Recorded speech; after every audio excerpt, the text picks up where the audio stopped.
In many ways, Tokugawa period, the Tokugawa period is also known as the Edo period, by the way, where the capital was based, right here, Edo.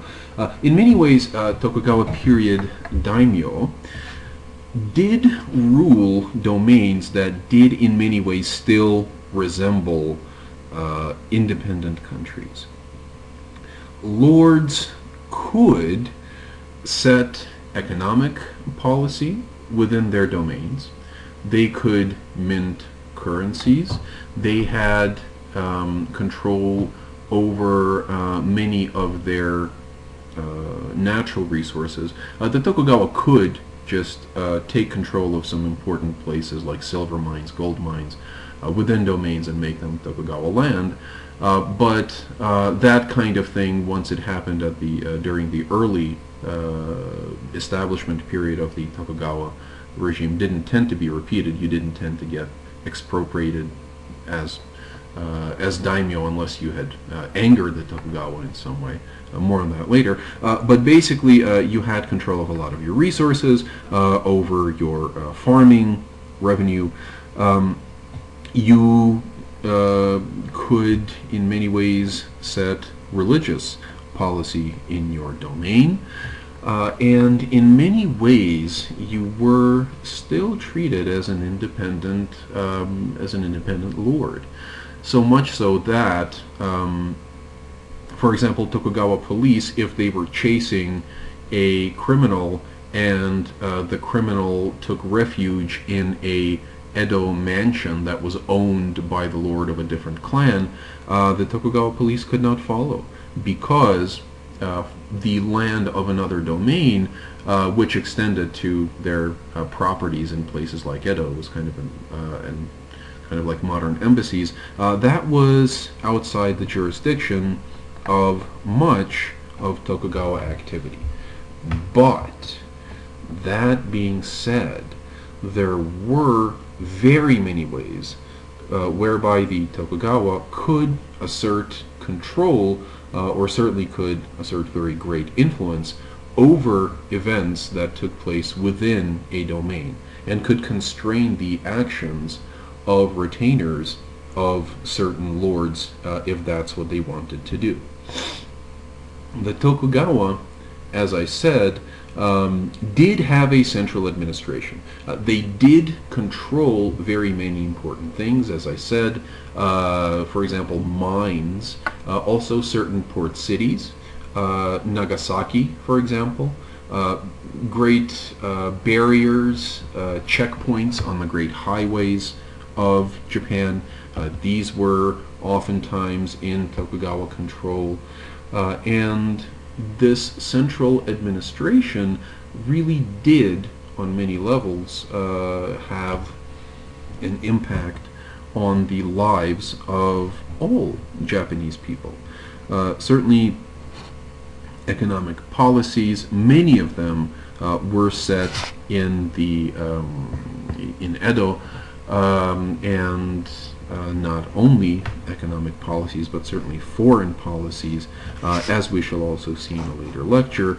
And there were systems of Tokugawa inspectors who toured the countryside, making sure that local lords and local samurai obeyed the rules of the Tokugawa. As Luke Roberts points out, they also had certain rights in determining how Tokugawa period inheritances went. Basically, inheritances during this period among daimyo were often very closely monitored by the Tokugawa. Please read, once again, the Roberts piece very carefully. It's great, and it tells you a lot about how the system functioned. But basically, the Tokugawa could call on a system of administrators. Some of the things these administrators did were, for example, sometimes they could just abolish entire houses. Samurai could be forced to commit suicide, or forced to retire, and sometimes the Tokugawa would let a samurai house continue. The new generation would take over, and sometimes they would just abolish the house completely if somebody had displeased them enough. And Roberts does talk about this in his book. If you, for example, went behind the back of a Tokugawa completely against and did not even consult with them in private on serious matters such as the succession, your house could be abolished. You could just be abolished. This happened to daimyo a lot during the early period of Tokugawa rule, when the Tokugawa were very still wary of these samurai who they had only recently conquered or subjected or made to submit. And sometimes they thought that abolishing a samurai's house was the best way to deal with potential troublemakers. Of course, then that increased the number of masterless samurai, as Roberts does talk about, led to all sorts of problems. So the Tokugawa did become more conciliatory towards the clans as time went on, but they always had the power, if they wanted to abolish samurai houses. They could move daimyo from domain to domain. They could take away or add land to Tokugawa domains, or to daimyo domains. And they also were very careful to limit the independent ability of daimyo to act militarily against the Tokugawa. They only allowed one castle in any domain, in any lord's domain. So if you were a lord out in Kyushu who had very little inclination, very little ability to challenge the Tokugawa militarily, that doesn't matter. You still don't get to keep one house. You still don't get to keep two castles. This was a way for the Tokugawa to control as I said, the military power of the daimyo. But it also had other interesting effects. If you only have one castle per domain, what that means is that all of those small and medium-sized towns that sprang up around secondary fortifications, they'd go into decay, but the big city, the castle town, would instead grow. This actually helped to urbanize Japan in some ways. So only one castle per domain, and daimyo had to get permission from Edo even to repair it. Sometimes this reached ludicrous proportions. There were instances of castles being destroyed by earthquakes. In Japan, as I said, earthquakes are very common. And still, the daimyo had to get permission from the Tokugawa to repair their castles. Although the Tokugawa gave that permission, they still had to ask. The Tokugawa could exercise total control over daimyo marriages. They could approve in that way which clans maintained marriage alliances with each other. This was very important. They also could approve or deny daimyo adoptions and inheritances, which was very important in a country where people died young all the time. Any pre-modern society, certainly people were dropping dead all over the place of all sorts of illnesses and issues that now are very easily treatable. And once again, this is in the Roberts piece, very, very important that you understand the mechanism by which the Tokugawa controlled these marriages and inheritances, or these adoptions and inheritances, because it gives you a great idea to how they functioned generally in their interactions with other daimyo. The Tokugawa could call on the daimyo to mobilize their forces for military campaigns.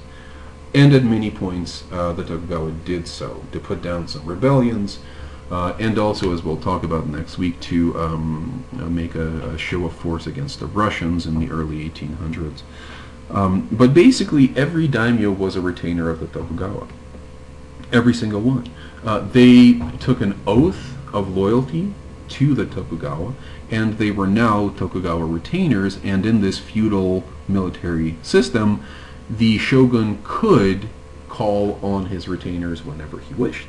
and his retainers could ask to be excused from military service, and when they did, they sometimes were, but they could never just ignore the shogun. And the shoguns could also just take stuff and people from various domains and use them to construct projects wherever, all over Japan, usually close by, but not necessarily. So, for example, great road building and road improvement projects went up. The improvement of post houses along the major highways. Certain mountain villages had obligations to provide riders and messengers if Tokugawa, if official government business was coming through. It was part of the obligation of these villages and these local lords to accommodate these kinds of people. Also large-scale lumber operations, for example, land improvement projects.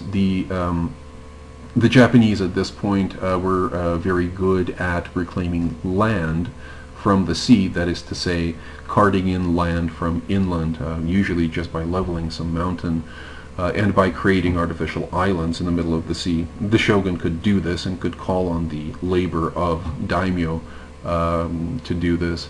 To build Edo Castle, for example, and also rebuild Osaka Castle, which was controlled directly by the Tokugawa, as one of these important strategic points. The Tokugawa could just tell somebody, a member of the Mori clan, for example, yeah, I know you're all the way over by Kyushu almost, but I really need you to send me a bunch of stone and a bunch of men so that they can work on Osaka Castle, and you pay for them and you just decide how to do that. And you, as the Mori daimyo, you had to obey, because if you didn't, you could be cited as an enemy of the Tokugawa, and you could just have your domain taken away completely. And the Tokugawa also set the official parameters for contacts with foreigners.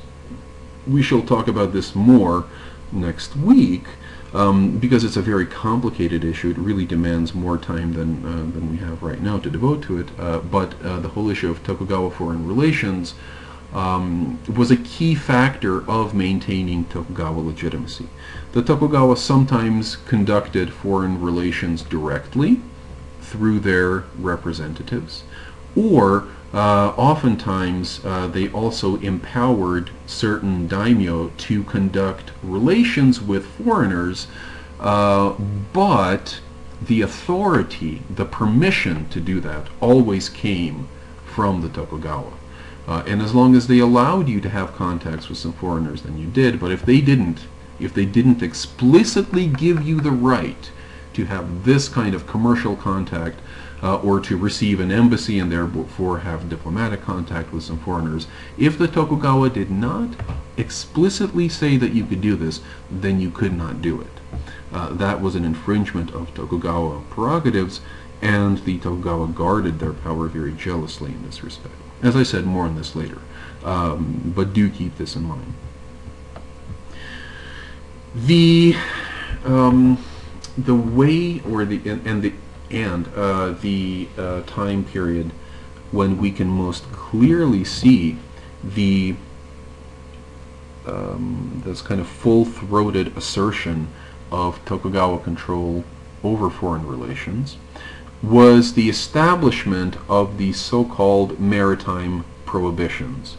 Between the first, basically between the 1600s and the 1630s, and really 1640s, the shape of Edo period foreign relations more or less took shape, and as I said, we'll have a discussion about the general shape of Edo period foreign relations next week. It'll be a separate lecture, but now what I want to talk about specifically is the establishment of these so-called maritime prohibitions, many of which involved a suppression of Christianity in Japan. This was a key element of the Tokugawa solidifying their control over Japanese political life. Just as Hideyoshi before him, the Tokugawa viewed foreigners, and especially Iberians, with some degree of suspicion. That's not to say that the Tokugawa wanted to throw everybody out and close off Japan. The Edo period is remembered today in the popular Japanese imagination, or by many Japanese people, by a great majority of them, in fact, as being a period of so-called sakoku, a time when Japan was closed off. Sakoku means closed country. This really, really wasn't the case. Japan was never closed off in the Edo period. Never. A Japan that was closed off from Asia especially is just an unthinkable place. That would have been very, very different from the country that I have studied. But there is still that image of Japan as a closed country, and that's in part stemming from actions that the Tokugawa regime took between 1600 and the early 1640s. Tokugawa Ieyasu was actually very eager to develop deeper relations between Japan and Spain, for example. The second shogun, Hidetada, also had nothing against contacts with Europeans per se, but what they and what other Tokugawa shoguns after them were very clear on is that just like Hideyoshi before, they were completely unwilling to tolerate the expansion of Christianity in Japan as a front for European political control.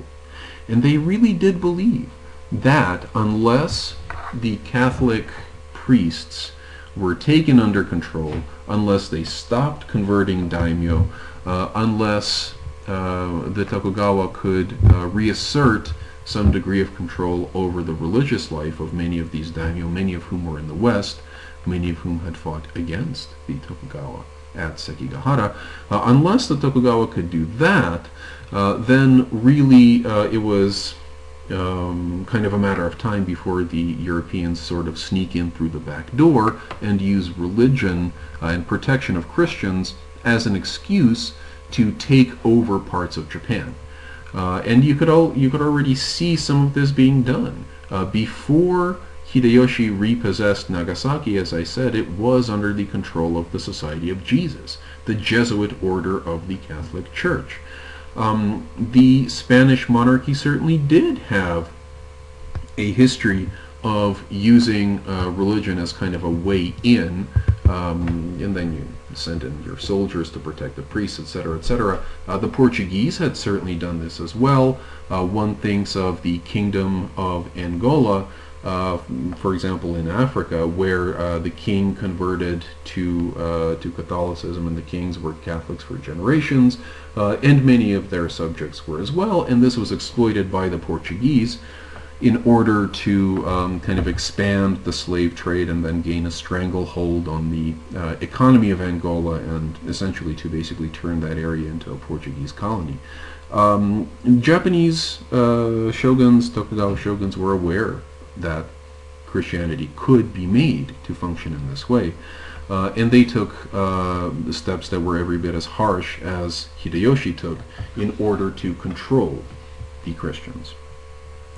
In fact, they took steps in order to eradicate Christianity altogether, which Hideyoshi said he wanted to do, but really never actually tried to enforce. In 1606, boom, Christianity outlawed. No more wondering whether or not the Tokugawa were about to continue the policies of the Toyotomi in this respect.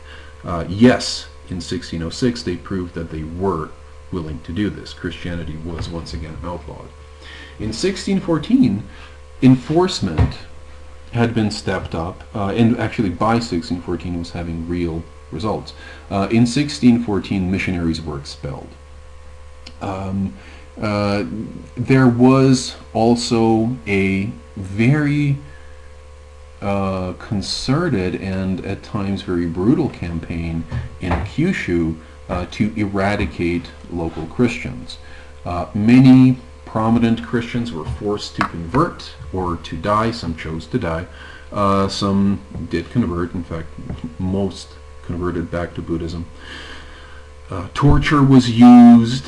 All sorts of repressive methods were used. And these persecutions really had the effect of driving Christianity underground.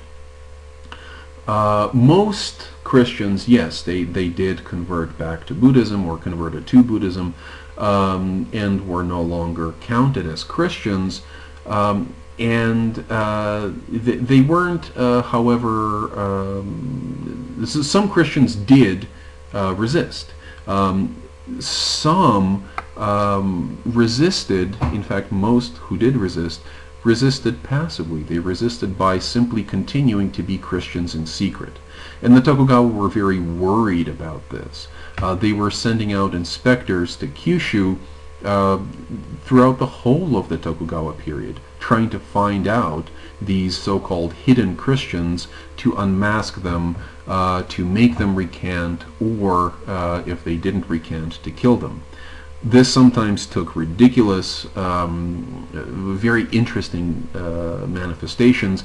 I've seen a document, for example, where a Tokugawa inspector is asking some peasants in Kyushu, are you Christian? The peasants say, no sir, not at all. And then the document basically ends with, it's kind of a written confession where these people are confessing to not being Christian. It's a statement of loyalty, in fact.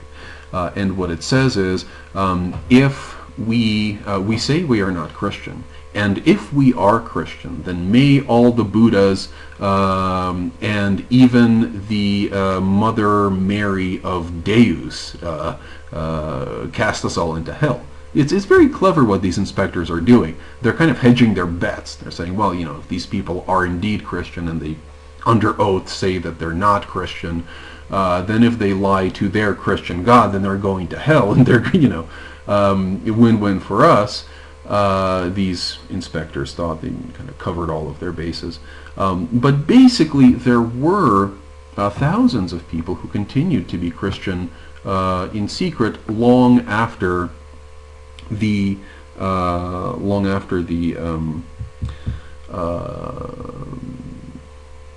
after this first wave of persecutions was over, you know, in the 16 teens.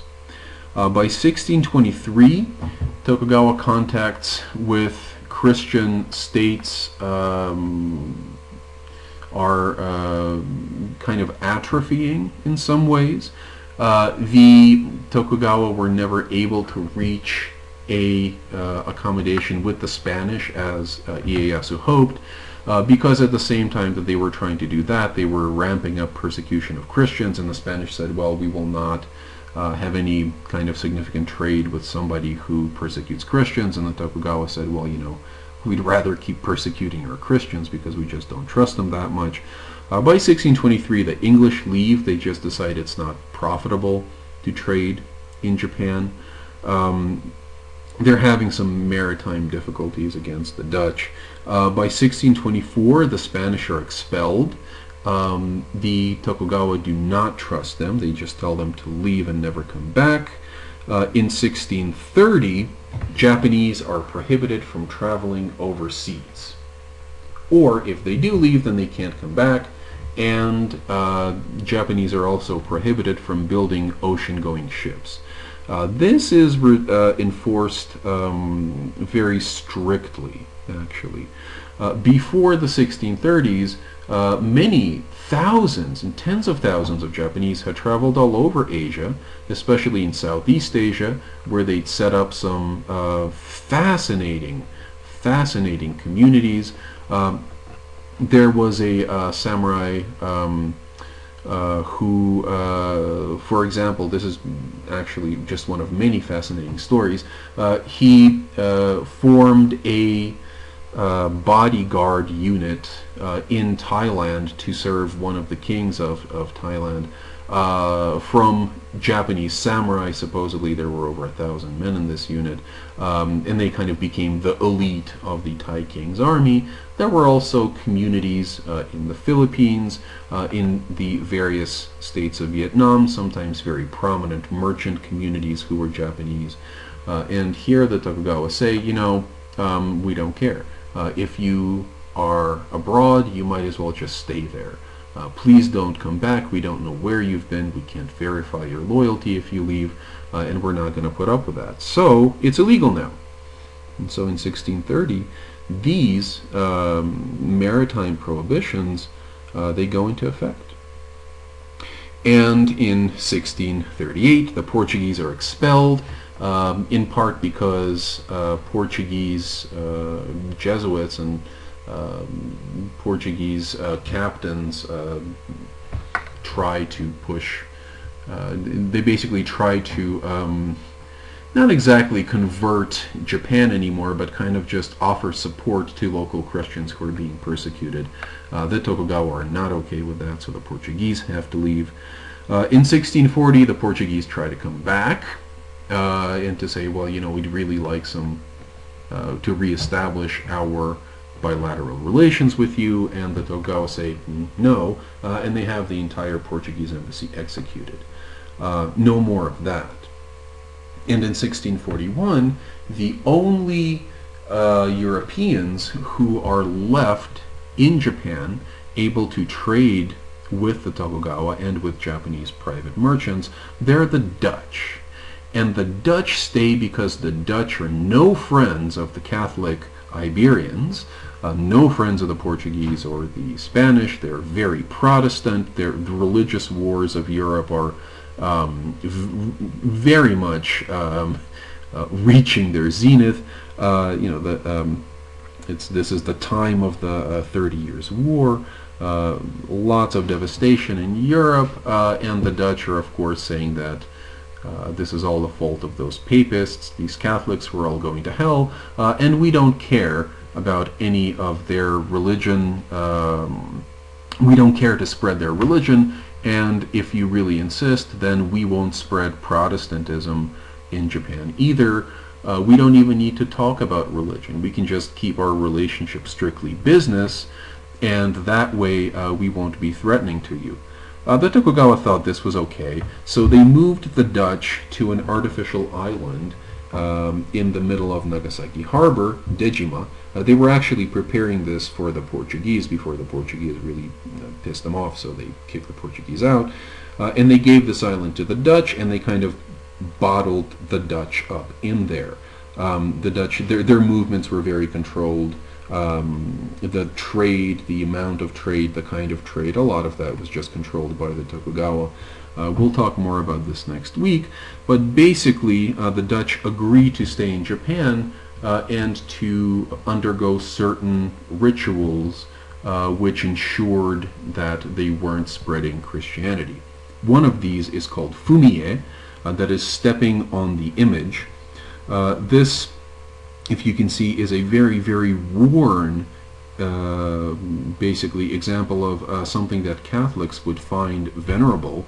It's a depiction of Jesus on the cross, and if you were a good Catholic, you would treat this as a holy object. If you were a Protestant, like the Dutch, who were not very concerned about pictures of Jesus or of God, and in fact who didn't like those things at all, the Dutch Protestant had no problem stepping on images like this, and the Tokugawa used that to administer a religious test called fumie.